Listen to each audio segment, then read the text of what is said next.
I was in my mid-20s.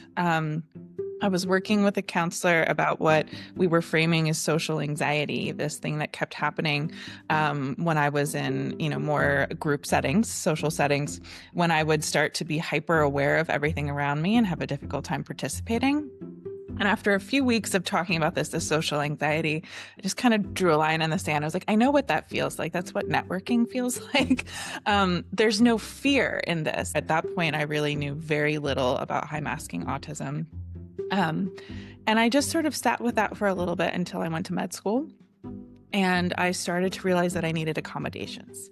So sitting in the lecture hall and being in the clinic underneath the fluorescent lights all day were really interfering with my ability to do the work well and to connect with patients well. And so I started thinking about sensory processing and started to look into that.